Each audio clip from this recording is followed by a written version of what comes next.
Muita coisa boa. E hoje, especialmente no nosso culto, nós temos o privilégio de orar pela igreja perseguida. Não só nossa igreja, mas várias igrejas do Brasil hoje estão reunidas em torno da missão que nós temos e o privilégio que temos como um país livre, como um país que tem liberdade. Você não tem noção, nem eu, nós não temos noção. Eu tive o privilégio ano passado de estar na China, participando de um culto de uma igreja doméstica, que acontece num cenário tão diferente daquilo que a gente vive hoje aqui. Nós temos uma identidade, nós temos um prédio, nós temos liberdade, nós podemos chegar aqui, colocar instrumentos, tocar, orar em voz alta, celebrar, mas naquele culto, o ano passado, lá na China, para mim foi algo tão tocante com a Marta, porque nós fomos introduzidos naquela igreja, onde só entra chinês, e se eles forem descobertos, eles realmente sofrem perseguição. Então, nós fomos pela comunicação que tivemos lá, do nosso missionário com o missionário chinês, e pudemos então ir àquele culto que ficava num lugar secreto, onde nós tínhamos que dar o nome antes, antecipadamente, quem iria, como iria, sem poder levar qualquer Bíblia, qualquer material cristão, E aí nós chegamos ali, alguém esperando a gente, subimos a um prédio, 28º andar, sendo no primeiro momento ali vistoriados para ver se nós éramos de fato pessoas que não éramos ali agentes secretos do governo, e entramos naquele ambiente e ali encontramos irmãos chineses, todos em silêncio, porque íamos ter uma manhã de adoração ao Senhor, um culto ao Senhor, onde tudo aconteceria muito baixinho, para que os vizinhos não denunciassem. E, amados, o amor daqueles irmãos, a compaixão, a alegria, do início ao fim, eu e Martinha chorávamos emocionados por pensar em nossa igreja, pensar no Brasil, pensar na liberdade que temos, e como nós podemos aproveitar essa liberdade para falar do amor de Jesus, para proclamar Cristo, sem que depois nós venhamos a sofrer algum tipo de perseguição, de espancamento, de prisão. Nós temos essa liberdade hoje no nosso país. Então, amados, é um grande privilégio que temos. E fui convidado a dar uma palavra para aqueles irmãos chineses. Foi assim uma coisa para mim mais profunda, porque nós oramos pelos cristãos na China, eu e Marta, há muitos anos. Pela igreja na China perseguida. Então ali poder transmitir uma palavra, e aí o nosso missionário, ele traduzia para o inglês a minha palavra, do inglês para o chinês, uma universitária lá, traduzindo para chegar aqueles irmãos com sede de ouvir sobre Deus. Então foi uma experiência realmente muito profunda. Mas para que você entenda pelo que estamos orando hoje à noite aqui, hoje, nesse momento, nós estamos falando do século 21, cerca de aproximadamente 100 milhões de cristãos, 100 milhões de cristãos, estão sofrendo algum tipo de perseguição religiosa, simplesmente pelo fato de declararem crer em Jesus como Senhor e Salvador de suas vidas.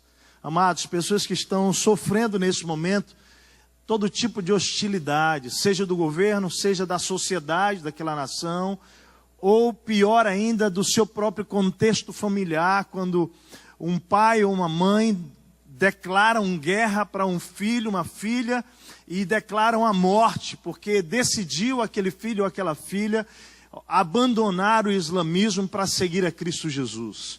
Então, é um grande desafio que nós temos, e essas pessoas, por causa da sua fé, têm enfrentado encarceramento, pessoas que estão nesse momento presas, agressões físicas, psicológicas, ameaças e a própria morte.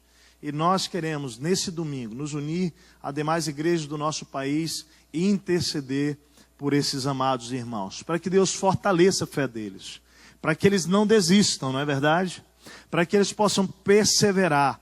O domingo da igreja perseguida, DIP, é domingo da igreja perseguida, ele nasceu no Brasil em 1988, Então, desde lá, a igreja brasileira está orando e marca esse dia. E o ano passado nós tivemos um contato mais próximo com a igreja, ou melhor, com Portas Abertas, que é a missão no Brasil e no mundo responsável, então, para conduzir a igreja brasileira a orar e interceder pelos pastores sofrendo perseguição no mundo, pelos cristãos e líderes no mundo.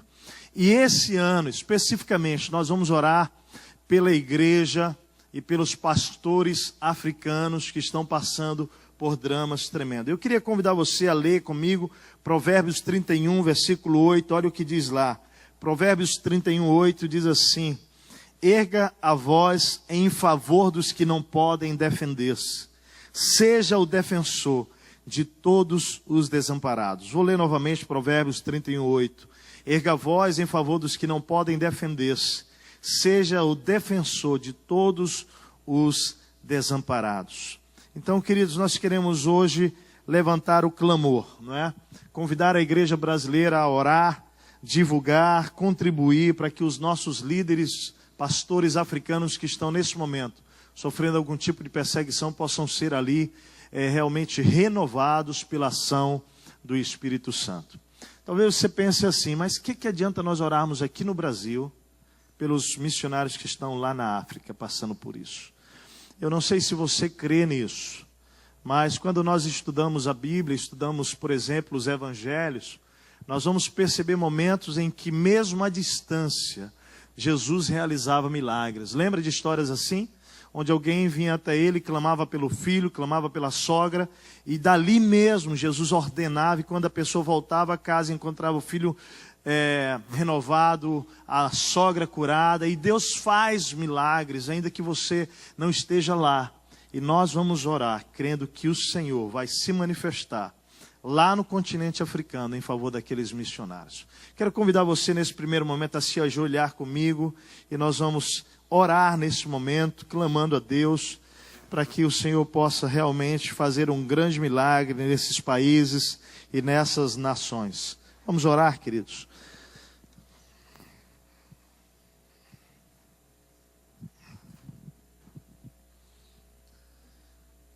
Comece a interceder ao Senhor, comece a falar com Deus em favor desses pastores e líderes africanos que estão nesse momento passando por algum tipo de perseguição.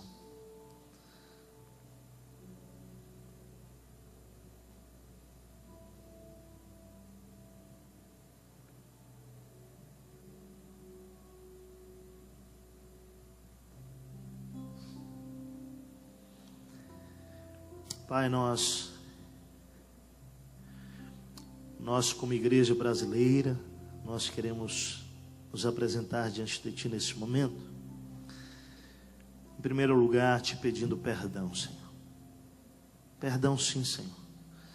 Perdão porque temos a liberdade de estarmos no país livre, onde nós não apenas podemos Te cultuar, Te adorar, prestar cultos como ora, neste momento, nesse instante estamos reunidos no auditório, e não importa se grande ou pequeno, nós podemos nos encontrar com os nossos irmãos que professam a fé em Jesus, podemos, ó Pai, cantar louvores a Ti, podemos levantar orações de intercessão, de clamor, de gratidão, nós podemos livremente falar do Teu amor, nós podemos livremente amar em nome de Jesus nessa terra. Pai, obrigado por esse lindo país, o Brasil, pela liberdade que aqui temos. Mas, ó Deus, perdoa-nos porque não temos sabido usar dessa liberdade. Temos Bíblias livremente para ler, mas muitos de nós, semana após semana, não lemos a Bíblia. Perdão, Senhor. Temos a oportunidade de anunciar do Teu amor livremente nesse país, na nossa família, no nosso trabalho, no nosso condomínio. E quantas vezes somos covardes. Perdão, Senhor. Enquanto estamos aqui, Senhor, perdendo tempo, quantos amados irmãos nossos, mais de 100 milhões de cristãos estão nesse momento enfrentando hostilidade e perseguição religiosa pelo simples fato, Senhor, de declararem seguir a Ti. Ó Pai, nós sabemos que essa intolerância vem de tantas partes, governo, família, sociedade. E esses amados nossos, Pai, por causa de sua fé, têm enfrentado tantas situações de agressões físicas, encarceramento, agressões psicológicas, ameaças, perda de emprego e alguns mortes, Senhor. Pai, nós nos reunimos agora em intercessão por esses amados. Pai, Tu sabes o que cada um nesse momento está vivendo e passando, e nós queremos levantar um clamor em favor deles, Pai. Nós queremos pedir Tua misericórdia, nós queremos pedir a força do Teu Espírito, Teu poder sobre suas vidas, o Teu renovar nesse momento sobre a vida desses amados. E Pai, que o Senhor possa derramar a consolação, a força, a esperança, ó Deus, o poder para que eles possam suportar todo tipo de sofrimento e não negar ao Senhor Jesus. Pai, nós pedimos pelas famílias daqueles pastores e líderes que estão nesse momento presos, Pai. Nós oramos por aqueles que estão condenados à morte, Senhor. Pai, nós clamamos que o Senhor os livre da morte. Mas Pai, nós sabemos, Pai, Tua palavra diz, Senhor, que bem-aventurados aqueles que serão perseguidos por causa do Teu nome, porque eles verão a Deus, Senhor. Ó Pai, nós queremos pedir ao Senhor misericórdia pelos líderes, pelos governos, pelos reis e rainhas dessas nações fechadas ao Evangelho. Nós clamamos por eles, pelas autoridades constituídas de cada um desses países fechados ao Evangelho de Cristo Jesus, que o Senhor se revele a eles, Pai, seja por sonho, seja por visão, seja como for, mas que o Teu amor possa alcançá-los, e que o Senhor derrube as paredes espirituais que têm impedido essas pessoas de conhecerem o Teu maravilhoso amor, a Tua graça e o Teu perdão. Pai, vem com o Teu amor, Senhor, nesse dia, e ó Deus, opera segundo o Teu poder, Tua vontade, Tua graça e Tua misericórdia sobre nossos irmãos cristãos que estão passando por perseguição neste momento. Pai, eu quero orar pela Tua igreja no Brasil, para que seja uma igreja mais ousada.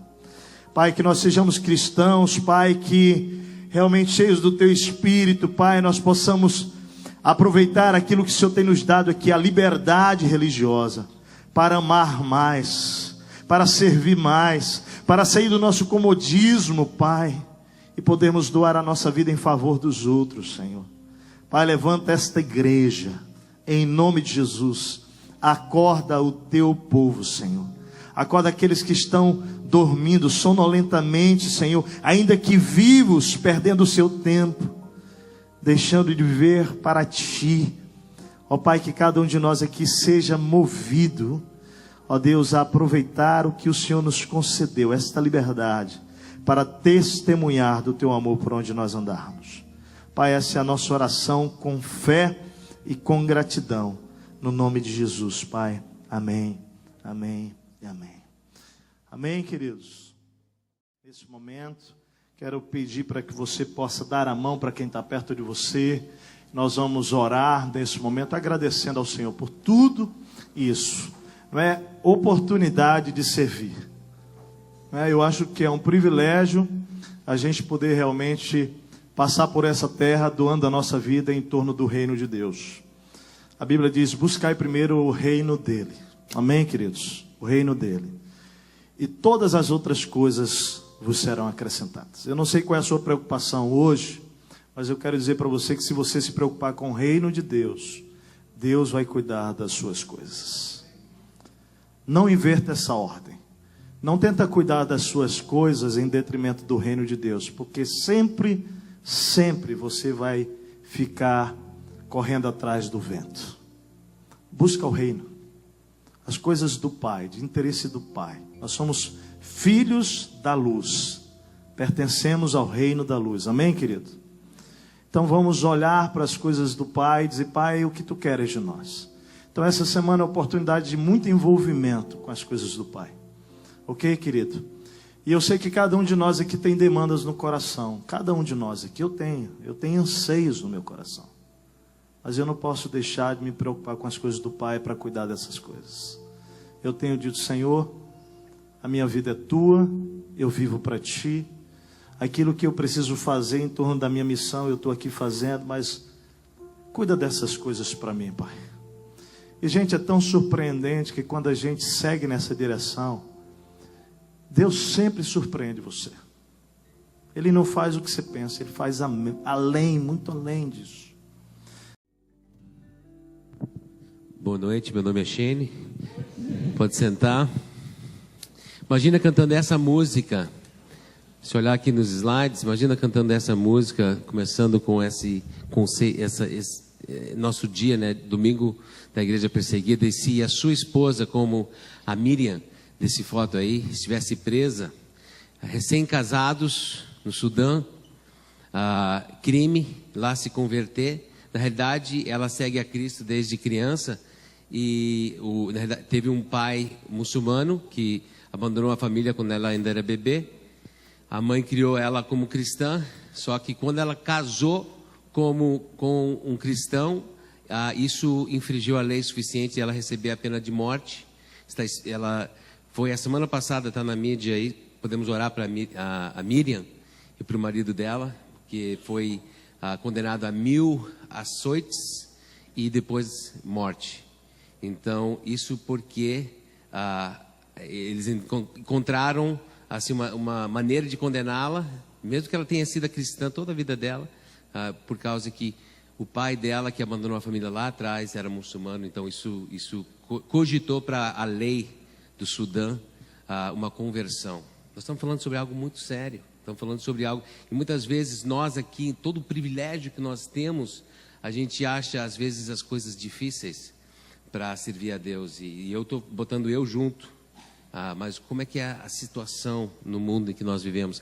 Também tem o pastor Said, que é um iraniano americano. Há anos ele vem levando doações para orfanatos no Irã, e há 2 anos foi preso, está lá condenado a 7 anos de prisão por converter pessoas no Irã, e na realidade trabalha com orfanato. E essa semana passada ele tinha ficado 2 meses no hospital, depois de muitas privações e ter sido espancado muito. Conseguiram botar ele no hospital. Os pais dele estavam junto quando invadiram essa semana passada, chutaram a porta lá do hospital, levaram ele a espancamentos, assim, de volta para a prisão. O pastor Said. Então, quando a gente começa a pensar sobre... Esse é um dia que a gente lembra aqui, né, esse domingo no Brasil oramos, mas imagina cantando essa música, que Torre Forte, e o significado que teria que ter aquela letra se a nossa jornada fosse igual a Miriam ou do Said. Então hoje, quando a gente começa, vamos avançar aqui com a ideia da conferência MDA, nós estamos falando sobre ferramentas do quais nós podemos servir onde nós estamos, mas também em outros lugares do mundo, se Deus nos chamar. A ideia de Jesus ter nos enviado, né, ide por todo o mundo, fazer discípulos. Pode avançar aí. O fazer discípulos, a dinâmica de fazer discípulos. Não sei se tem como avançar aí. Tá certo. Hoje eu estou sem o clicker, então eu vou ficar atento aqui. E o Tércio fez um bom trabalho hoje de manhã. Agora precisa um cafezinho lá. Chama um cafezinho para ele. Mas ótimo trabalho de manhã, vamos ficar linkado aqui. A gente até conversou sobre um sinal, assim, tipo, que nem no beisebol. Mas vamos junto. Então, por que é importante? As dinâmicas que nós vamos aprender sobre discipulado e pequeno grupo são justamente aquilo que acontece no mundo inteiro, seguidores de Cristo. Vamos falar sobre isso daqui a pouco. E também eu quero juntar uma terceira ideia, que é as minhas experiências no hospital. Uma das coisas que eu aprendi, lição que eu aprendi, é cuidado com fotos que são tiradas no hospital, se teus pais estão visitando. Eu não sei, esse foto aí tem meu pai e minha mãe, aqueles 10 dias que eu fiquei internado, faz um pouquinho mais que um mês agora. E o texto que nós vamos estudar tem a ver com um texto que... pode avançar aí. Texto que Deus falou comigo no hospital, que é 1 Tessalonicenses 5. Então eu peguei aquelas anotações que eu postei E aí também levei para o nosso grupo de seminaristas, e nós passamos algum tempo essa semana, deixando eles entrar junto nessa aventura. Aí tá as folhas, tu vê que alguns passaram mais tempo desenhando, mas é isso aí. E então eles me ajudaram a montar essa mensagem. Dou graças a Deus para os nossos seminaristas aí, nosso tempo junto na quarta-feira aí, desenvolvendo a liderança na vida deles.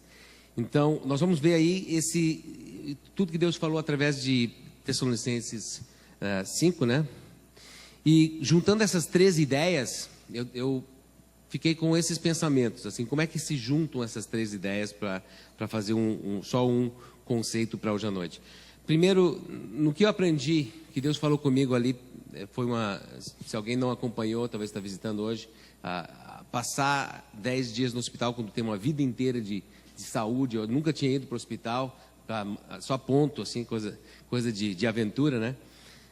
E acontecer um AIT, uma coisa que tem a ver com um ataque sistêmico transitório, coisa que assusta assim de vida.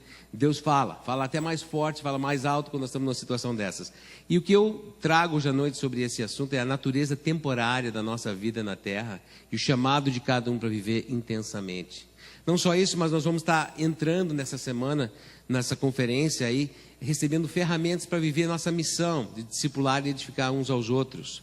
E lembrando do nosso foco hoje sobre a igreja perseguida, a essência da batalha no qual nos encontramos, que é realmente luz versus trevas. Não é assim, religião versus religião, né, batista versus católico, não é nada disso. Nós estamos falando sobre luz versus trevas, onde pessoas no mundo inteiro que querem conhecer a Cristo eles são oprimidos, se tentam conhecer a Cristo, se fazem decisões, ou muitas vezes não conseguem nem ouvir falar de quem é Jesus. Então, seguindo aqui, nós vamos ver que, independente se é uma igreja sendo plantada no Brasil ou qualquer outro lugar, o evangelismo discipulado, o EID ali, significa evangelismo discipulado, é o centro. Isso aí é o centro de tudo. Depois uma equipe ela ia começar a preparar ali, depois vai conectar com a comunidade, reunir as pessoas, treinar aqueles que estão sendo convertidos a Cristo e estabelecer uma igreja local. Isso acontece mais ou menos assim. Naquele fase do preparo ali, você está orando, investigando aquela cultura, conhecendo aquela região, montando a equipe, juntando recursos. Depois vem o estendendo a mão ao próximo, você vai distribuir o amor de Deus naquela comunidade. Aí você vai reunir pessoas, discipulado 1 a 1, no grupo célula e na celebração, que é o que nós estamos experimentando aqui. Dentro de uma cultura aberta, você vai então começar a ter ali aquela celebração e tu vai começar a treinar pessoas, como nós temos aqui, Universidade da Família, nós temos aqueles cursos de conexão com Deus, conexão com a igreja, seminários e congressos como o DMDA. Nesses outros países, qualquer coisa dali do laranja para lá é motivo de ser preso. E também os outros, você não é preso ali naquele reunir, por causa, se eles não te encontrarem. Então, nós estamos falando sobre algo super sério no mundo inteiro, e a nossa responsabilidade de orar por eles e de interceder por esses irmãos. E quando a gente estabelece um local, uma igreja, num lugar aberto, que tem Brasil, Estados Unidos ou outros países abertos, aí tem um CNPJ, propriedades profissionais. Essas são coisas que nem se cogita no mundo aí fora, e o que sobra, no próximo slide, é ali, ó, reunir pessoas com discipulado 1 a 1 e com célula. É isso que acontece nos maiores países do mundo. É isso que é a igreja. E ali eles vão estar orando, ali eles vão estar estendendo a mão ao próximo, dentro daquele contexto do pequeno grupo. Então, quando eu quero unir essas ideias do que Deus falou para mim, do seminário que está vindo essa semana, desse dia, estamos falando aqui sobre algo que é bem real. Na maior parte do mundo não se tem cultos assim, porque seria todo mundo preso. Então nós precisamos lembrar que nós temos com essa grande liberdade vem uma grande responsabilidade. E eu quero entrar nesse assunto hoje. Nós vamos olhar 1 Tessalonicenses capítulo 5, mas antes eu quero que você dê uma olhada em Atos 17, 1 a 13. Eu não vou projetar esse texto, então se você tem tua Bíblia pode olhar junto. Atos 17, porque Tessalonicenses, o livro de Tessalonicenses só se entende no contexto da igreja perseguida. O Paulo chega na cidade, ele está plantando uma igreja, e lá pessoas começam a se converter. Vamos ler aqui, ó, versículo 1. Tendo passado por Anfípolis, é difícil essas palavras aí, Anfípolis e Ampolônia, chegaram a Tessalônica, a gente diz em inglês, Tessalônica, né? Tessalônica, eu gosto de Tessalônica, tá bom. Onde havia uma sinagoga judaica. Segundo o seu costume, Paulo foi à sinagoga e por 3 sábados discutiu com eles com base nas Escrituras, explicando e provando que o Cristo deveria sofrer e ressuscitar dentre os mortos, e dizia: este Jesus que proclamo é o Cristo. Alguns dos judeus foram persuadidos e se uniram a Paulo e Silas, bem como outros. Alguém trouxe, quando estava falando, tu trouxe isso aqui, né? Obrigado. Foi a Sueli que trouxe aqui? Quem é que trouxe isso aqui? Tu? Medicação. Não, de manhã teve uma falha de medicação e está sendo de noite de novo. Pensei que alguém tinha trazido aqui. Não. Tudo bem, vamos voltar. Voltando. Então, mas eu queria ser grato. Porque depois eu vou falar sobre gratidão. E se alguém trouxe essa água aqui, eu não disse obrigado. Vai ser feio de chegar no gratidão e não ter agradecido. Então, Maurício, muito obrigado. Tá certo. Aqui então, olha só, pessoas se convertem, versículo 6, contudo, versículo 5, mas os judeus ficaram com inveja, reuniram alguns homens perversos dentre dos desocupados e com a multidão iniciaram um tumulto na cidade. Olha só que os desocupados e perversos andam junto ali. Invadiram a casa de Jasson em busca de Paulo e Silas, a fim de trazê-los para meio da multidão, contudo não os acharam. Pode continuar lendo aí, você vai ver o que acontece. É o seguinte: Paulo e Silas plantam a igreja, mas eles têm que sair fugindo da cidade, porque o tempo deles morrer não era ainda. Não é que eles tinham medo, que o Paulo vai morrer pela fé lá adiante em Roma, mas o dia dele não tinha chegado. Então o povo aqui fica em perseguição, são presos, Jasson e as pessoas daquela igreja na casa dele, daquela grupo célula ali que tinha recém-nascido. E Paulo então vai embora, e lá em Corinto, onde ele planta outra igreja, ele escreve o livro de 1 Tessalonicenses para mandar de volta, dizendo: olha, estou preocupado com vocês, como é que está, o que está acontecendo aí? Ele está preocupado com aquela jovem igreja servindo, que estava passando por perseguições. E nesse contexto nós entramos então em 1 Tessalonicenses 5, de 5 a 8. E olha só o que diz ali, versículo 5. Vocês todos são filhos da luz. Eu acho que é interessante que começa ali: vocês todos são filhos da luz. Pode avançar para mim aí? Vocês todos são filhos da luz. É interessante porque ele está falando para todo mundo. Ele está falando para uma igreja que é de recém-convertidos. Daqui a pouco vai aparecer aí. Mas eu aprendi a trazer minhas anotações aqui, para não depois depender dali. Abrindo assim um parêntese. Uma vez a Michelle estava sentando bem no meio ali. Não sei se a pessoa está aqui.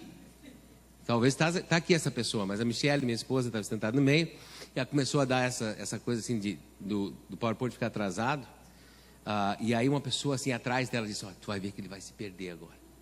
Aí, esse aí vai se perder. Aí, quem falou, funcionou, porque eu trouxe minhas anotações no iPad aqui, não vai acontecer. Mas seria mais fácil se eu tivesse um clique mesmo.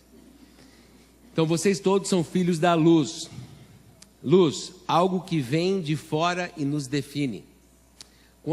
Quando o Paulo começa aqui dizendo que ele está falando para cristãos, então daqui a pouco você vai dizer: Shane, o que você vai falar hoje, então, não sei se é para mim. Eu quero dizer que se você se diz filho da luz, é para ti. Só se você quer admitir que você não é filho das trevas. Aí se alguém quiser levantar a mão, né? Mas a realidade, tudo que vai entrar, e não vai ser fácil, porque eu ouvi isso lá na cama do hospital, de Deus para mim. É para nós, é para você, é para nós aqui que admitimos ou entendemos que nós queremos ser filhos da luz, filhos do dia. Então, a luz é o Evangelho de Cristo, ela vem de fora, não é algo que nós criamos, não é nossos próprios conceitos, não é algo batista. Ela vem de Deus e ela ilumina ao redor assim, e ela nos define. Quando a luz está presente, as trevas elas fogem. E ele diz não só isso, mas filhos do dia, do ambiente favorável ao progresso e à transparência. Então, ele está falando para pessoas que estão passando por dificuldades de sofrerem por essa fé que recém nasceu neles. E Paulo está dizendo, olha, eu sei que é recém isso aí. Não tem ninguém ali que é cristão, como a gente tem aqui, talvez pessoas há 10, 12, 13 anos. Nada disso. Pessoas que recém entregaram a vida a Cristo já estão sofrendo por isso. Então, Paulo quer fazer uma base para eles entenderem o que está acontecendo em volta deles. Vocês se entregaram para a mensagem do Evangelho e isso está mudando tudo. Continuando, diz, não somos da noite e nem das trevas. A noite é um ambiente perfeito para quem faz coisas escondidas. Trevas é as obras que trazem vergonha. Então, Paulo está trazendo uma comparação, está dizendo, olha, eu quero que vocês entendam do que vocês fazem parte. Vocês fazem parte daquilo que muda tudo. É a luz que muda o seu contexto. As trevas, ela é parada, as trevas não movem, a luz se mexe.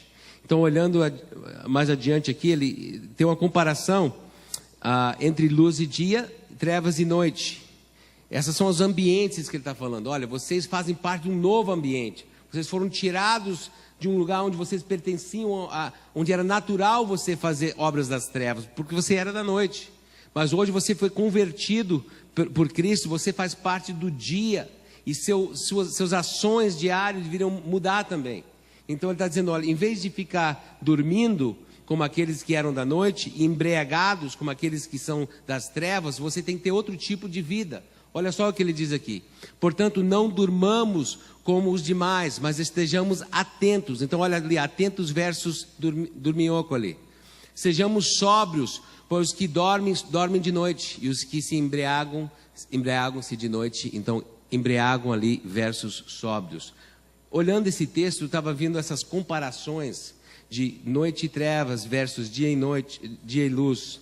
Dormindo versus atento, embriagado versus sóbrio. E sem dúvida pode incluir talvez álcool, mas não é de álcool que o apóstolo Paulo está falando aqui.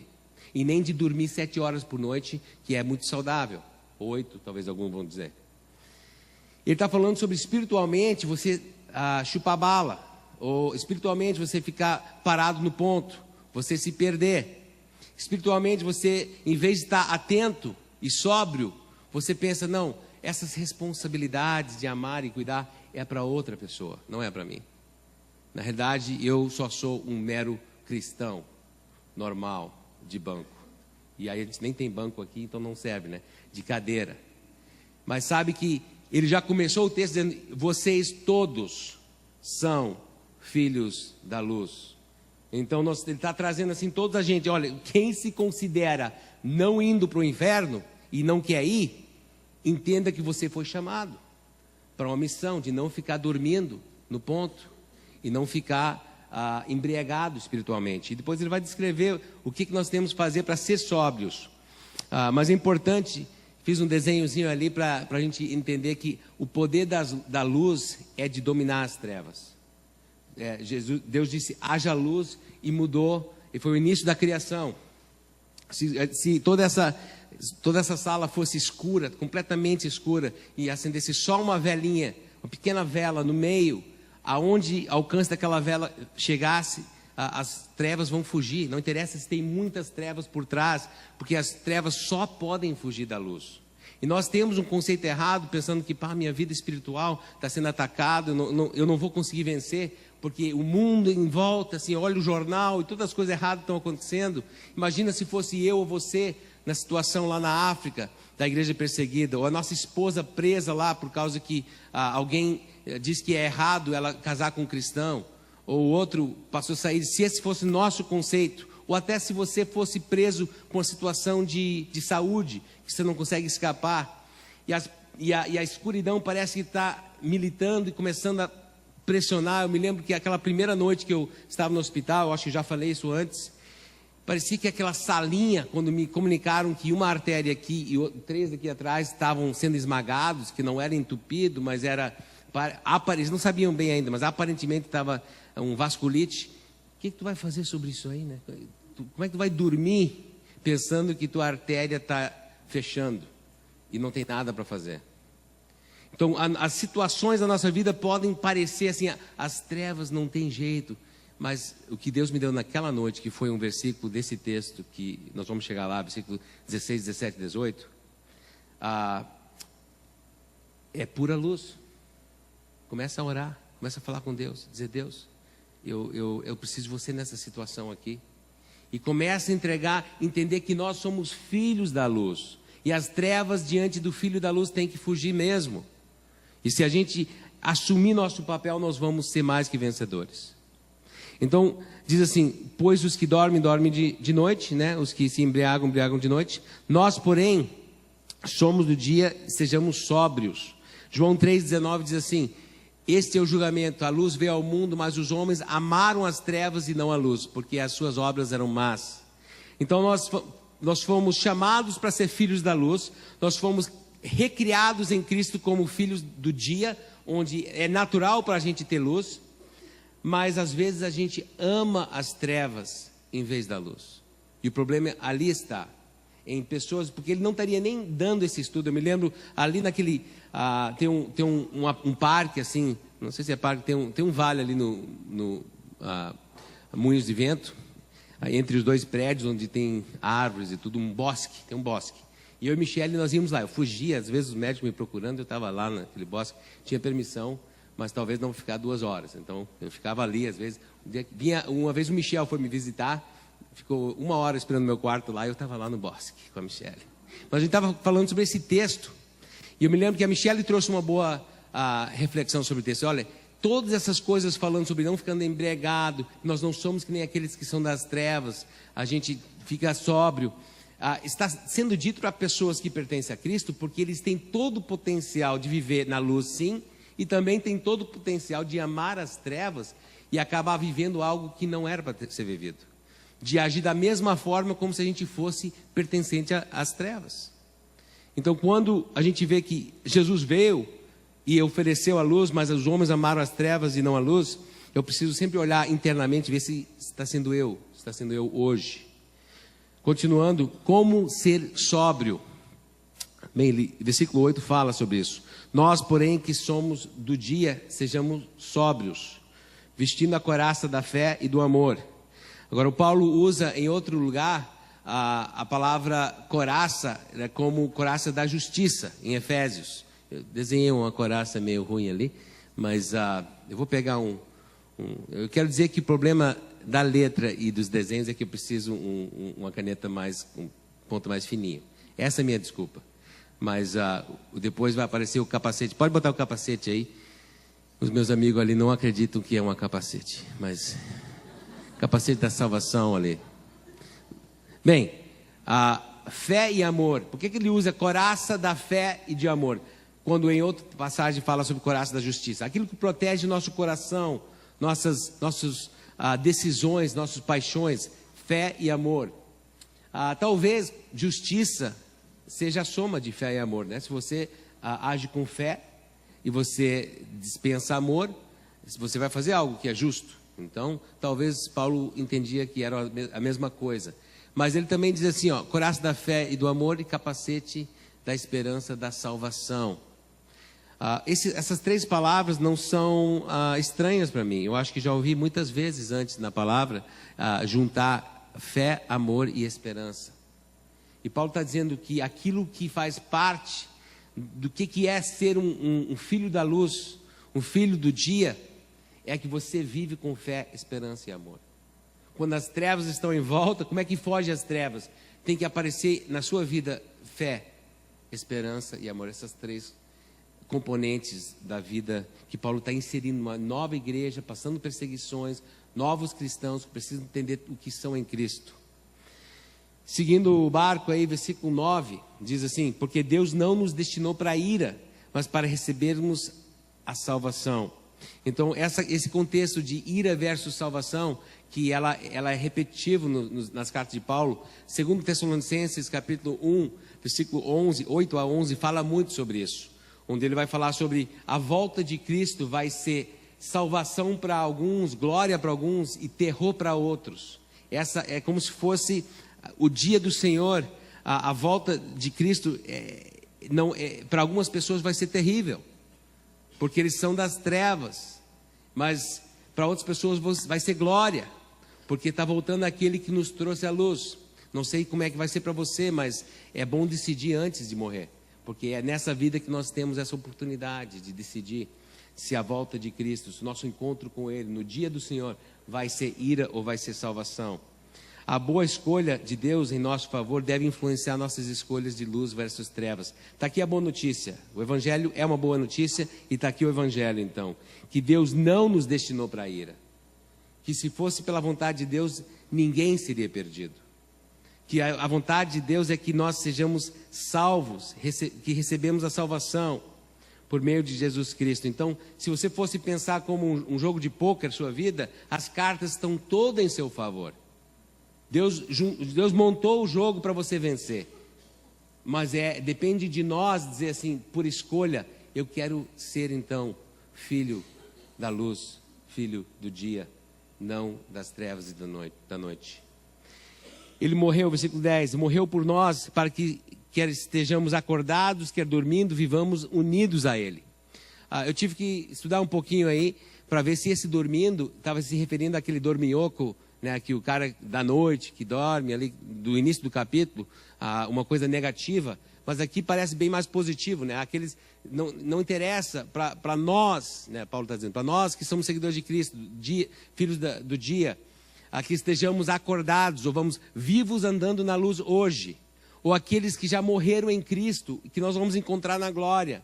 É nesse termo que está sendo usada a palavra dormindo aqui, e ela se refere ao capítulo 4, um capítulo antes, pode dar uma olhada ali, dizendo que Jesus Cristo vai voltar, e certamente aqueles que dormem em Cristo não vão vir depois, eles vão ressuscitar primeiro, depois virão aqueles que estão vivos, serão levados para estar sempre com o Senhor. Pode ler capítulo 4, é bem interessante, é difícil chegar em alguma definição, até não deveria, eu acho que a gente nem deve tentar dizer quando Jesus vai voltar, mas dá várias dicas de como nós podemos ter essa grande esperança que Jesus está voltando. E aqueles que dormem em Cristo, aqueles que já foram adiante para a eternidade. Semana passada, o meu avô, Grandpa George, ele foi adiante para a eternidade. Grandpa George fez uma grande influência na nossa família. Ele não é meu avô de sangue, mas meu pai, que saiu de um contexto de... a avó tinha 11 maridos, 6 que realmente eram casados, né, com ela, em etapas diferentes, né, da vida dela. Ela trabalhou como prostituta. Então, eu conheci ela uma vez... A gente orou muito por ela, trabalhou em bar, e a vida dela foi assim. A minha tia, não cheguei a conhecer, seguiu os passos da mãe, morreu com 29 anos, né, trabalhando nesse trabalho aí de prostituição em São Francisco. Então, meu pai já tinha sido preso 3 vezes antes dele entrar na marinha, lá durante a guerra de Vietnã, e tinha uma vida bem podre mesmo. Aí ele estava lá no naviozinho, fazendo o contorno lá de São Francisco. Não mandaram ele lá para Vietnã, mas ele ficou servindo na costa. E ele estava um dia vomitando por cima, assim, da beirada do navio, e todo mundo passava xingando. E alguém passou e disse, olha, vou orar por você. Ele, orar por mim? Que doideira isso aí, alguém vai orar por mim? Acho que ele xingou o cara. Aí o cara, não, vou orar por você. E o cara convidou ele para ir para a Calvary Baptist Church, lá em Mission Street, em São Francisco. É bem onde filmaram aquele Em Busca da Esperança com Will Smith. Tem um hotel que ele finalmente junta as moedas e consegue ficar num hotelzinho lá no Mission Street. Isso é do outro lado da rua dessa igreja. Essa igreja até está orando para comprar aquele hotel ali para fazer ajuda ao público carente da rua. Mas essa igreja está lá há muitos anos, talvez 80 anos. E essa igreja lá, meu pai ele foi acolhido, aceitou Cristo na primeira noite que foi. E tinha o George, que virou meu Grandpa George. Ele acolhia marinheiros que precisavam de um lugar para ficar no fim de semana. Se fosse para o culto, podia ficar na casa dele. Tinha uma geladeira com comida, tinha cama. E assim o Grandpa George, ele mudou a história da nossa família, né? Meus filhos que não nasceram, eu não tinha nascido, meus filhos não tinham nascido, todos nós tivemos a oportunidade de nascer num contexto de lar cristão, porque ele acolheu meu pai lá atrás. E quando diz aqui que quer estejamos acordados ou dormindo, vivamos unidos com ele, a grande esperança do povo da luz é que um dia nós estaremos unidos com aqueles que já foram antes da gente. Essa é a glória da vida que a gente vive. Por isso, então, exortem-se e edifiquem-se uns aos outros. A palavra exortar quer dizer ela é grego, né? Eu vou tentar ler para ti. Parakaleo. Boa tentativa. O que quer dizer? Chamar alguém de ladinho. Está dizendo por isso, porque temos a promessa de glória, de que aqueles que já morreram estarão conosco e junto faremos uma família na eternidade. Diz vocês, então, por isso, chama as pessoas de ladinho. Para investir, para encorajar, ensinar essas pessoas, uns aos outros. O que nós vamos aprender aqui a partir de quinta-feira, mais como ser eficaz nisso, estamos falando sobre discipulado. Estamos falando sobre como andar de lado, ao ladinho com as pessoas, de nos envolver na vida deles. É o discipulado 1 a 1, sem dúvida, entra nisso. Encorajando, edificando, construindo a vida de outra pessoa. Como de fato vocês já estão fazendo. Eu acho interessante que já estão fazendo. A igreja recém tinha nascido. Novos convertidos. Já estavam fazendo. E eu fico pensando, Monserrat tem 80 anos. Se a gente chamasse hoje à noite, a gente falou de manhã isso, chamasse hoje à noite todo mundo que quer, porque infelizmente nós ainda não temos discipuladores para todo mundo.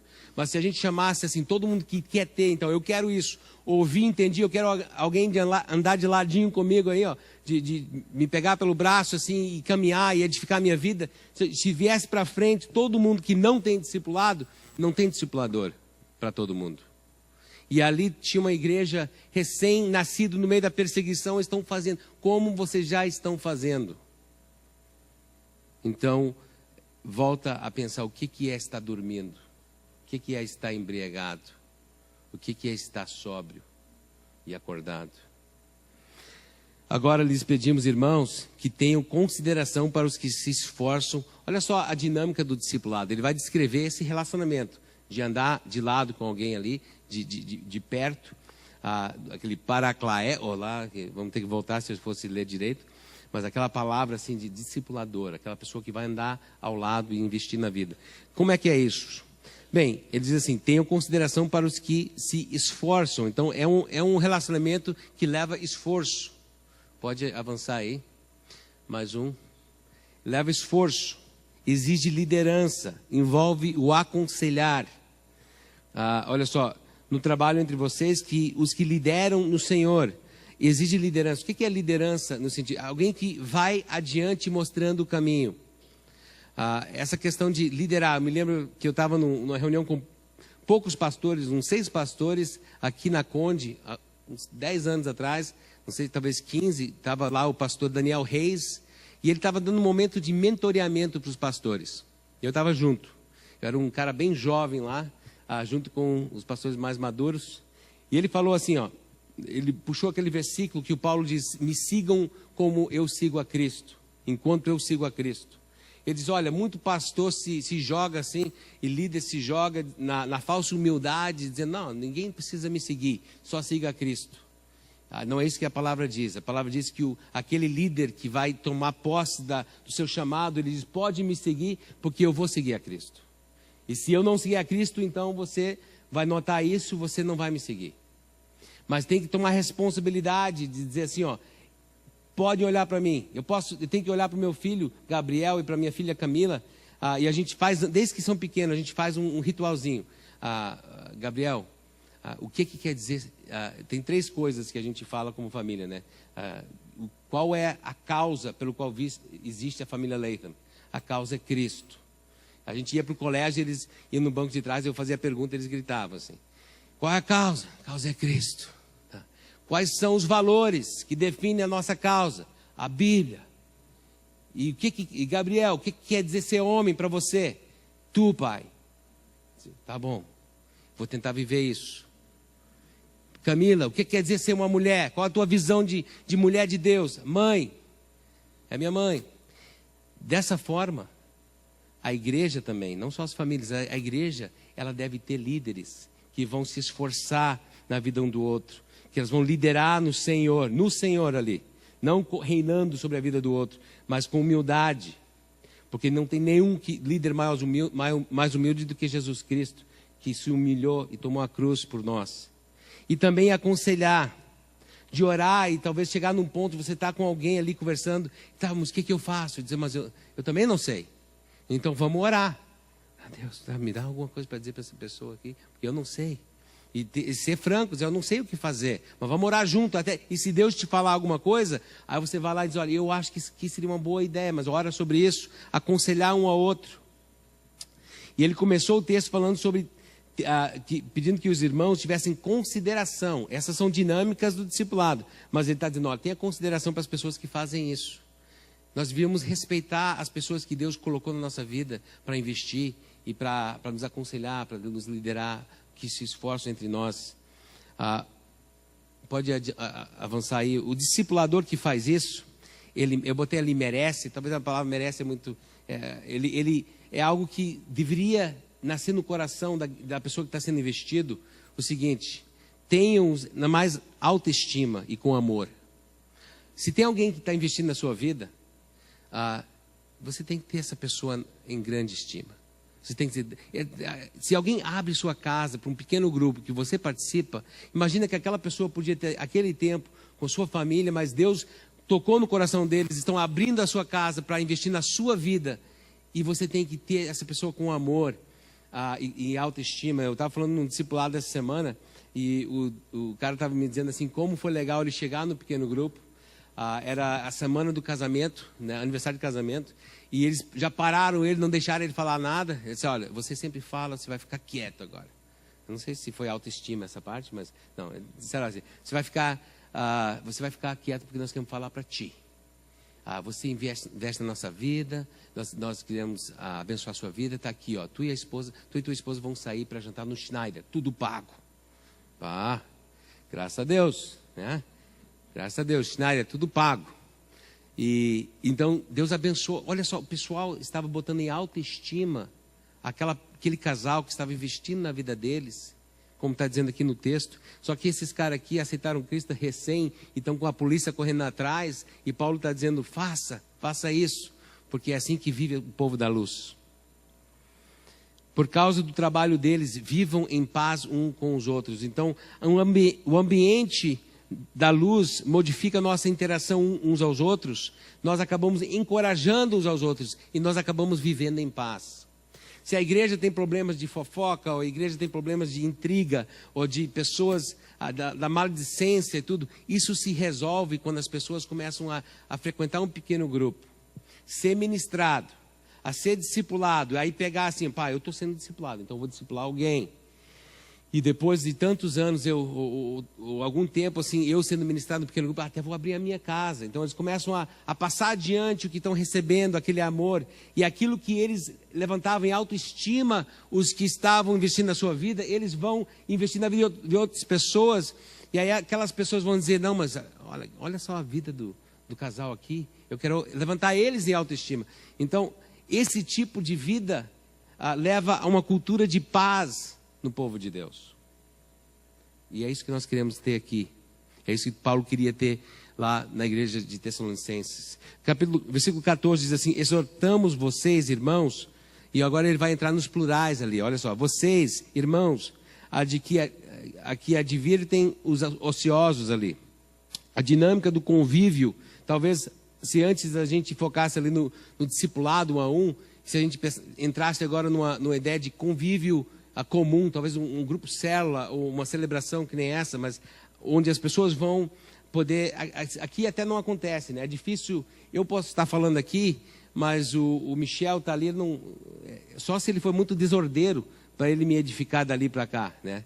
Ele vai ter que gritar, e não é o ambiente para isso. Então, o que ele está falando aqui é um ambiente onde você pode realmente exortar pessoas, advertir ociosos, confortar desanimados, auxiliar fracos, ter paciência com os chatos. Por que eu botei chatos, né? Ele não precisa botar, tenha paciência com as pessoas que tu gosta. A gente já tem paciência com eles. Mas quando ele diz todos, tá dizendo, tenha paciência com todos. É as pessoas que são chatas que ele está falando ali. No contexto do pequeno grupo, eu chamo do EGN. Extra graça necessária. Talvez tu diga, mas Xênio, no nosso grupo não tem um desses aí. Se tu acha que não tem, É tu. Tu é a pessoa que não está se tocando. É isso mesmo, todo grupo tem. Pessoas que precisam mais. É bom tu identificar de uma vez porque estão lá. Esta graça é necessária. Mas ele está dizendo, olha, o convívio do povo da luz é diferente lá de fora. Lá fora, se tu é chato, cara, nós vamos te botar para fora. Se tu é uma pessoa inconveniente e não contribui, então tu tá fora. Mas aqui, ó, se você é fraco, se você é ocioso, você vai ser advertido.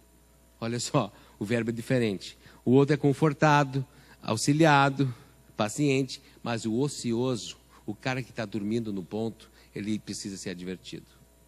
Cara, tua vida está passando. Tu é da luz e parece, tua vida parece que tu é das trevas, cara. Parece que tu dorme espiritualmente.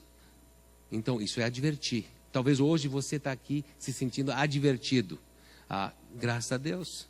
Eu fiquei 10 dias no hospital e Deus, em muitas áreas, Deus me advertiu de ocioso. Confortem os desanimados, auxiliem os fracos. Isso parece seu pequeno grupo? Isso descreve o seu pequeno grupo? Talvez, mas eu não tenho. Mas graças a Deus, então você pode ter. Né? Hoje à noite, você quer na hora, no final, queremos orar por você e a gente vai procurar um pequeno grupo para você. Não viva sem isso. Mas isso parece seu pequeno grupo? Pode avançar ali. Parece seu pequeno grupo ser um ambiente onde as pessoas são advertidos, confortados, auxiliados, onde existe paciência para todos. Versículo 15, tenha cuidado para que ninguém retribua mal com mal. O teu pequeno grupo é um ambiente onde você pode falar do teu dia, do teu semana, dizer, olha só o que aconteceu no meu serviço. Meu companheiro lá de trabalho fez assim, assim, assim, pega. Semana que vem nós vamos todos juntar e vamos dar um tropicão nesse cara. O teu pequeno grupo diz, olha, vamos orar por você, você vai conseguir ser um bom testemunho para esse cara. Tem que entender que deve dizer, não, mas aí é demais. Aí é demais. Pequeno grupo saudável ajuda a pessoa a ter uma perspectiva da luz. Paulo está escrevendo para pessoas que não era alguém xingando no serviço.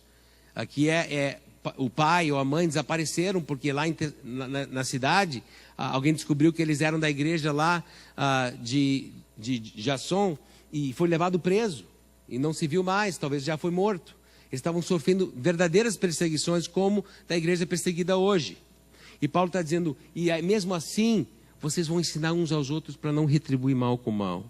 Mas sejam sempre bondosos, um para com os outros, o tal do quilo do amor. Primeiro o quilo do amor passa pelo pequeno grupo. Antes de vir para cá, se tem alguém em necessidade ali, vai ali primeiro. Então, bondade um para com os outros e, de novo, para com todos. Ele já falou outros, agora falou todos, porque está dizendo, sem dúvida, tu vai conseguir isolar alguém e dizer, esse não é dos outros, porque esse é chato demais. Aí diz, não, se eles fizerem isso, eu vou botar a palavra todos ali, porque aí ele não escapa. Muitos de nós entramos aqui, pela graça de Deus, nos todos. E aí vem um versículo que Deus que me trouxe para essa passagem. Quando eu vi que eu ia ficar internado, eu fiz um Siri, né? Busquei aqui, falei para o Siri, aí versículos sobre gratidão. Porque eu tinha essa ideia que se eu conseguisse dar graça a Deus pelo que eu estava passando, ia passar melhor. Aí veio esse texto: alegre-se sempre, orem continuamente, dê graças em todas as circunstâncias. As escolhas da luz que afastam as trevas são ser alegre, orar sempre. Pode avançar aí. Orar sempre em vez de preocupar. Dar graças em vez de reclamar. E quando eu fiz aquele desenhozinho ali para você entender que as trevas realmente fogem. Aquela noite que era difícil para mim dormir, uma noite que parecia que o quartinho estava começando a cair em cima de mim, e o pensamento que a minha vida podia terminar estava ali. Comecei a dar graça a Deus, comecei a agradecer a Deus por tudo que Ele tinha feito na minha vida, comecei a fazer esse roteiro aqui de me alegrar através da oração, dando graças. Passei a melhor noite que já passei. Na realidade, comecei a dar graças a Deus pelas promessas eternas que nós temos, de como será o céu. E aí, um certo momento, eu pensei que já estava chegando lá. Aí eu disse, Deus, estava tão assim, nítido o negócio, menos nitidez. Só se Deus quer me levar. Mas foi assim, espantou aquelas trevas. Passei uma noite incrível. E na próxima manhã ainda tive a oportunidade de, logo de manhã, a enfermeira disse, olha, pastor, tem 2 pessoas que eu queria que você falasse com eles. Eu consegui ministrar para as pessoas, 2 senhores que estavam ali com medo da morte. Pois essa é a vontade de Deus para vocês em Cristo Jesus. Dá graças em todas as coisas. Eu botei uma ilustração aqui para... Talvez vai servir para vocês. Lá em casa, para a gente ficar bem claro que nós queremos dar graças em tudo, a gente fez a árvore de gratidão. Então, fica no corredor entre a sala e a cozinha. A Michelle recortou isso aí com papel contact, ficou muito bem feito. E ela cortou também folhas, e tem uma sacolinha de folhas com um marcador que ficam pendurados na porta do corredor. Então, se tu está passando lá e tu lembra alguma coisa para agradecer a Deus, tu já pega uma folhinha lá. Tem coisas bem banais ali, tem coisas muito profundas. Mas a gente tem que dar graças em tudo. Tem ali, eu acho que rain, que é chuva. Dá graças a Deus pela chuva. Tá? Mas tem ali, graças a Deus, pelo dia que eu saí do hospital. Tem ali, de ontem à noite, que a gente jantou com nossos vizinhos, tem o nome de cada um dos vizinhos, do apartamento do lado, que vieram vir aqui. Vamos dar graças para a sua vida também. Colocamos ali. Mas quando a Bíblia diz dar graças em tudo, ele está falando sobre a vontade de Deus em Cristo Jesus, né? Olha só. O povo, a vontade de Deus tem mais a ver com quem você está se tornando do que onde você vai trabalhar ou morar. Às vezes as pessoas vêm falar comigo, Shane, eu quero saber, pessoas que querem entrar no ministério, ou pode ser outras decisões, mas vamos dizer especificamente ministério. A vontade de Deus é para mim ir para o Brasil, Shane? Ou pessoas daqui, será que a vontade de Deus é para mim ir para a China ou para a África? E muitas vezes a vontade de Deus, essa pergunta, ela é honesta e é aquela crise, mas será que eu vou fazer uma decisão de sair do meu país e ir lá para o outro, e sem saber se é a vontade de Deus? Eu quero dizer que a condução de Deus da tua vida vai te levar para onde Ele quer que você esteja. Mas a vontade de Deus é bem simples, é muito mais simples do que o nome do local ou o emprego. A vontade de Deus é bem simples, e todo mundo pode conhecer a vontade de Deus. É assim, é alegrar-se sempre, é orar continuamente e dar graças em todas as coisas. Isso tu pode fazer hoje, isso é a vontade de Deus. Agora, onde você vai chegar se alegrando, orando e dando graças, Ele vai te conduzir pelas portas que vão abrindo e fechando. Mas pessoas às vezes ficam paralisadas de servir a Deus, porque eu não sei se é a vontade de Deus. A vontade de Deus são essas coisas aqui. Então nós temos aí fé, esperança e amor, e temos oração, gratidão e alegria. Duas tríplices palavras aí, né? Versículo 19, não apague o espírito, nem trate com desprezo as profecias. A vida equilibrada do povo da luz não apaga nem o espírito e nem despreza a palavra de Deus. É o equilíbrio que a luz traz para a gente entender que o Espírito Santo vai estar conduzindo, falando conosco. E ao mesmo tempo, a profecia, aquilo que Deus, a palavra de Deus, nós precisamos obedecer, entender e obedecer. Ele continua, mas põe em prova todas as coisas e fique com o que é bom. Como eu encontro esse equilíbrio? Bem, eu tenho que ter discernimento, provar tudo. Como é que eu provo profecia? Se alguém chega para ti e dizer, irmão, eu tenho uma profecia para a tua vida. Já aconteceu. Como eu já ouvi pessoas falarem profecias da vida deles. Uma vez um jovem em Gravataí chegou, Shane, alguém profetizou na minha vida. Disse assim, disse o nome dele, né? Aí disse, erguereis a espada e legiões te seguirão. Legal. Só que o problema do rapaz nesse momento era parar de dormir com as meninas da igreja. Era parar de mentir.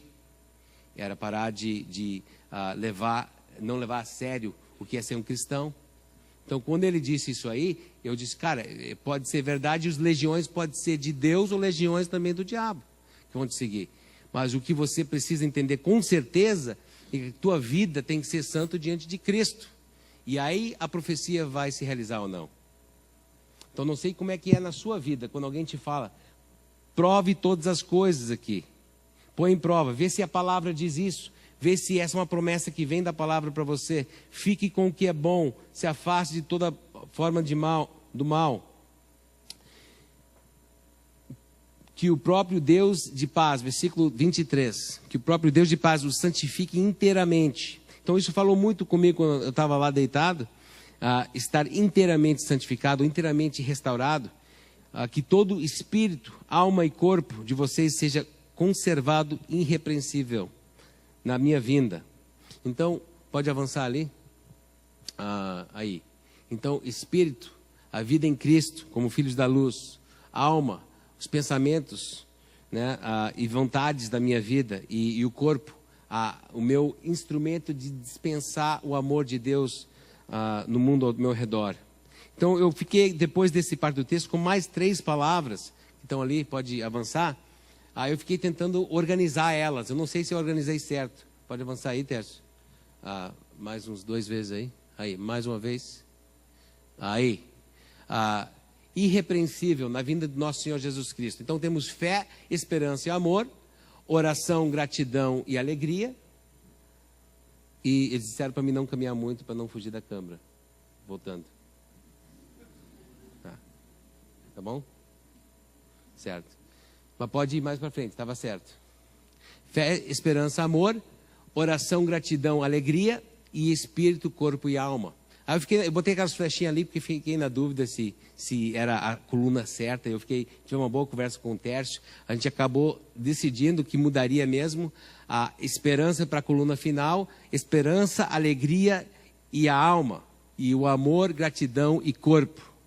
Mas você pode fazer como você quiser. Só obedeça todas essas 9 palavras aí. E tenha isso na tua vida, que você vai estar vivendo a vida da luz e do dia. Aí chegamos ali a um resumo. Fiz um resumozinho de tudo que é pertencer à luz. Somos da luz, andamos ao lado um dos outros, apoiando, ensinando, amando, valorizando uns aos outros, nos revestindo em fé, esperança e amor, sempre orando em alegria, com gratidão, para sermos inteiramente restaurados, corpo, alma e espírito. Esse é meu resumo do capítulo 5. Talvez você diga assim, mas Shane, é muita coisa. Pode parecer. Mas eu queria chamar a tua atenção para aquele último versículo ali, ó. Versículo 24. Aquele que o chama é fiel e fará isso.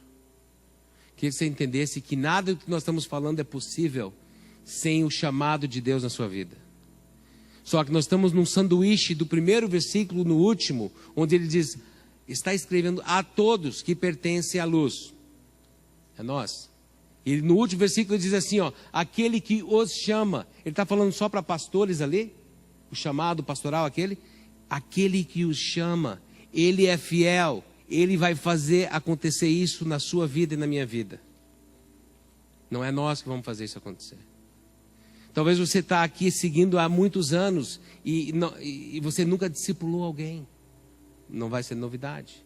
Quando a gente começou a preparar missionários na organização que eu e Michele fazemos parte, fizeram uma pesquisa, eu estou falando sobre 2006 mais ou menos, fizeram uma pesquisa, 98% dos missionários, plantadores de igreja, saindo dos Estados Unidos para plantar em outro país, enfrentar a cultura, enfrentar todas as barreiras, nunca tinham levado alguém a Cristo, discipulado aquela pessoa no caminhar cristão. Muito menos ter plantado uma igreja. Então nós estamos falando sobre uma dinâmica na igreja de Cristo, que não é só aqui entre nós, onde tem gente que vem para frequentar, mas talvez estão dormindo. E talvez espiritualmente embriagado, porque nós fomos chamados. Aí vem aquela frase, é um clichê. Deus não chama os capacitados. Você sabe dizer a frase, né? Mas Ele capacita os chamados. Você e eu fomos chamados. Nós fomos chamados para ser filhos do dia, filhos da luz, para edificar uns aos outros andando ao lado, para investir e amar uns aos outros, dizendo que, pá, como foi legal poder discipular essa pessoa e ver ela chegar a poder discipular outra pessoa. Nós estamos numa dinâmica aqui da Monte Serra, onde nós queremos viver essa vida, mas se a gente chamar agora todo mundo que não tem discipulador, não tem ninguém, não tem gente para discipular. Qual é a solução? A solução é bem simples. O povo de Deus que pertence à luz, que são do dia, precisam acordar e precisam viver sóbrios, porque o tempo está passando. Quero convidar você, vamos ficar em pé onde nós estamos. Nós vamos cantar uma música e eu quero, se Deus tocou na sua vida, você quer ser um discipulador, você quer ser discipulado, ou outra coisa que Deus está falando contigo, não só isso, Deus está falando contigo em qualquer área, nós queremos orar contigo. Nós queremos ser uma igreja de pessoas que acordaram espiritualmente, que não estão tão sóbrios espiritualmente, não estão dormindo no ponto, que estão prontos para ministrar uns aos outros. Se Deus está falando contigo, eu quero orar com você aqui, e tem outros aqui. À medida que as pessoas vêm para orar, você que é líder de pequeno grupo, vem orar com eles também. Você que tem um pequeno grupo, tem espaço para pessoas, se alguém vir aqui para frente, já vem perguntar se eles precisam de pequeno grupo, porque vamos encher nossos grupos para multiplicar e assim ampliar para a glória de Deus. O que Deus está falando contigo? Nós queremos orar com você.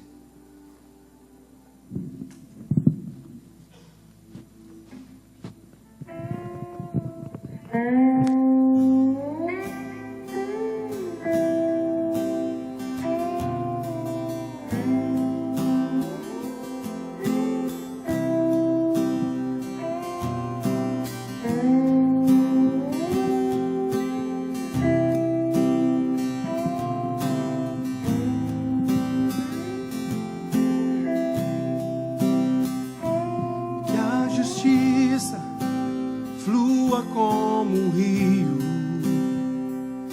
que o amor seja vestimenta dos que são conhecidos pelo nome do Senhor, povo santo. Quero ser as mãos que trazem cura, saciar aquele que tem fome, ter nos olhos compaixão, mostrar tua graça e perdão que traz a vida, restauração. Há tanto pra fazer no mundo ao meu redor, que a cura para a alma vive em mim. Não posso me calar, nem me acovardar. No poder do Espírito proclamarei tua salvação.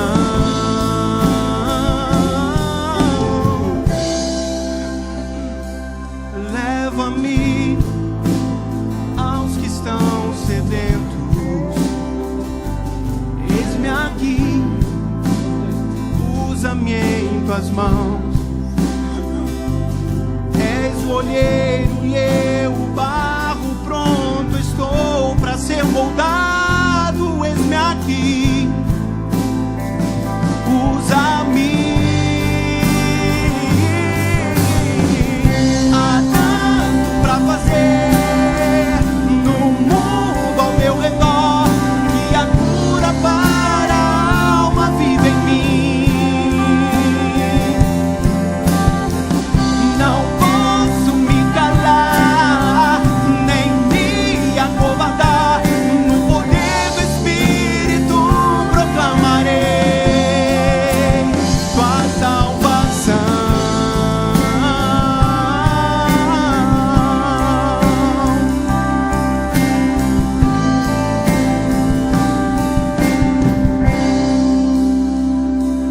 Quão formosos são os pés dos que proclamam teu amor. Quão formosos são os pés dos que proclamam teu perdão. Quão formosos são os pés dos que proclamam teu amor. Quão formosos são os pés dos que proclamam teu perdão. Há tanto pra fazer no mundo ao meu redor, que a cura para a alma vive em mim.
Deus, nós queremos te agradecer por cada pessoa que você tocou hoje à noite. Eu quero terminar aqui te dando alguns pensamentos para levar para casa. Talvez Deus te trouxe aqui para essa primeira decisão aqui. Deus, hoje venho a ti, confesso meus pecados, peço para você me converter da noite e das trevas para filho do dia e da luz. Talvez essa é a oração que Deus te trouxe aqui hoje para orar. Está ali, pode botar nas suas próprias palavras. Deus, eu quero que você me converta. Falamos muito, às vezes, no meio evangélico, sobre nos convertendo. Ninguém tem poder de converter nada. É Deus que nos converte. E Ele que faz a obra em nós. E quando Ele converte, Ele já chama. Talvez o segundo é o que Deus te chamou aqui hoje à noite para orar algo parecido com isso. Deus, preciso me vestir de fé, amor e esperança. Para escapar da minha vida espiritual sonolento, embriagado, para viver atento e sóbrio. Talvez Deus te trouxe aqui para acordar, para viver atento e sóbrio. E talvez a terceira é uma oração que você vai querer fazer para Deus. Talvez é isso que Ele te trouxe. Deus, quero viver orando sempre, grato e alegre, investindo em pessoas, discipulando e caminhando ao lado de outros filhos da luz. Não serei ocioso, nem ficarei desencorajado. Espero que Deus te abençoe essa semana. Que Ele faça a luz que já está em ti por ser filhos do dia brilhar ainda mais. Que as trevas fogem. Que Deus te abençoe essa semana.